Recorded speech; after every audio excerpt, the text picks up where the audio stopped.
Mengapa pengusaha sarang burung walet di Medan Mohar melakukan perbuatan tidak manusiawi pada belasan pekerjanya?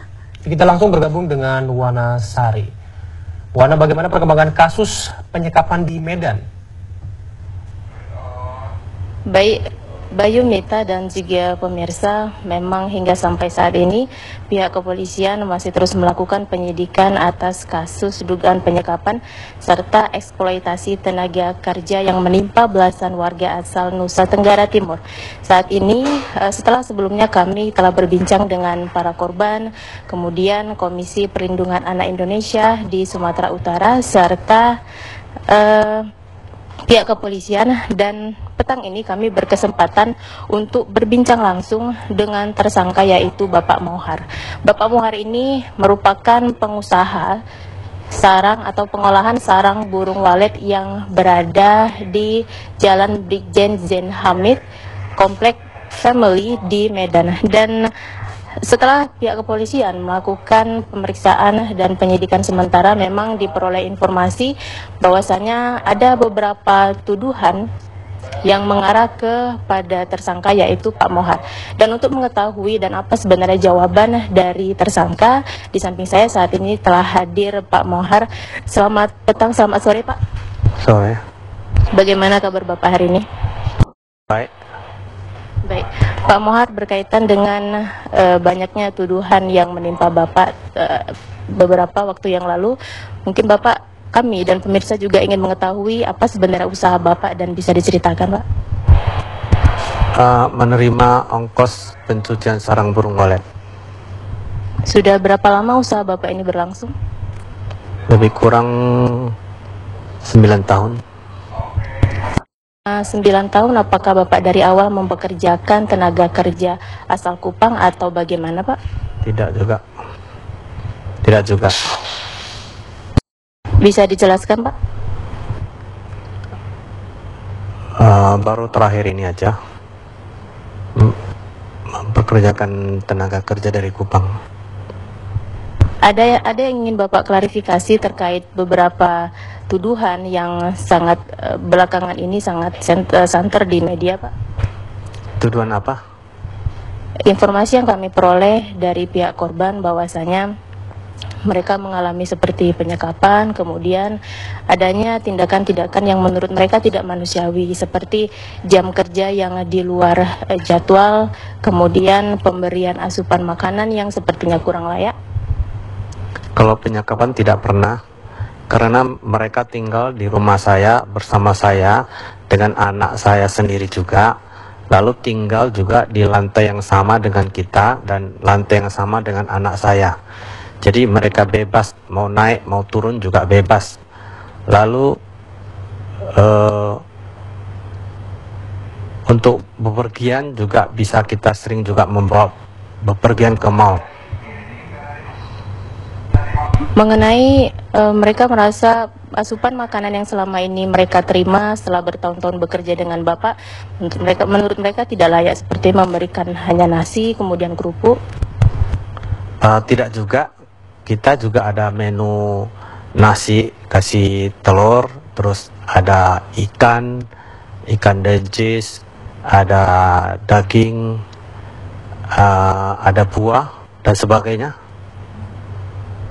Apa tanggapan Bapak mengenai ada 2 korban yang sebelumnya bekerja di rumah Bapak dan yang saat ini sudah meninggal dunia, Pak?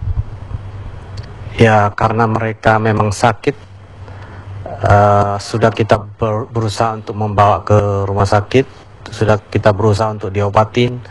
Kalau memang mereka meninggal, kita juga tidak bisa menentukan, karena ajal juga bukan di tangan kita. Kita juga nggak bisa menentukan kalau kita suatu saat meninggal dengan cara apa, meninggal di mana, dan kapan saja, kita juga nggak bisa tahu. Yang penting setiap karyawan kalau sakit kita berusaha untuk membawa ke dokter, bila perlu kita juga bawa ke rumah sakit. Apakah benar Bapak sempat menolak saran untuk membawa pasien atau merujuk ke pasien ke dokter spesialis, Pak? Tidak pernah. Apakah benar Bapak pernah melakukan seperti intimidasi atau tekanan kepada korban? Tidak pernah. Dan sebelum mereka dibawa ke Medan, Pak, sebelum mempekerjakan mereka, bagaimana kondisi sebenarnya para korban sebelum bekerja di rumah Bapak? Ini yang perlu saya tekankan juga, pada umumnya kebanyakannya yang datang itu dengan kesehatan yang sangat minim. Ada beberapa kasus yang sampai di tempat rumah kita, lalu kita harus berusaha membawa ke dokter, kita obatin, karena ada yang membawa seperti penyakit bawaan ya, misalnya TBC, ada yang batuk-batuk menahun, ada yang juga baru bekerja di tempat kita selama 4 atau 5 bulan, kita harus menanggung biaya karena dia terkena usus buntu, lalu kita bawa ke dokter, lalu dioperasi dengan biaya kita sendiri tanpa ada pemotongan. Padahal karyawannya baru bekerja di tempat kita lebih kurang 5 bulan saja. Jadi dari tingkat kesehatan memang agak berkurang. Itu yang menjadi beberapa kendala kita. Sering kita sampai di tempat kita harus berusaha untuk bawa ke dokter, diobatin dulu. Ada pernyataan Pak dari korban bahwasanya mereka sampai sekarang sudah bekerja bertahun-tahun, mereka belum menerima gaji, Pak.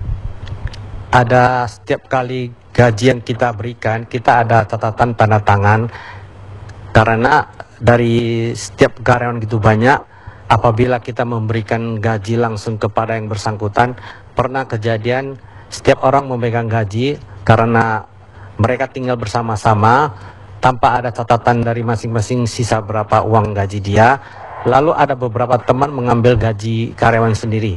Akhirnya dari pihak orang tua memprotes ke kita bilang, nyatakan bahwa kita berikan gajinya. Lalu dari orang tua ngomong, yang bersangkutan tinggal di rumah kita, berarti kita juga harus bertanggung jawab terhadap simpanan uang tersebut. Lalu kita ambil cara yang paling aman, setiap karyawan yang sudah sampai bulan kita suruh tanda tangan gaji, nanti kita sewaktu kita mau pulangkan ke kampungnya, kita hitung total gaji berapa semua kita bayar.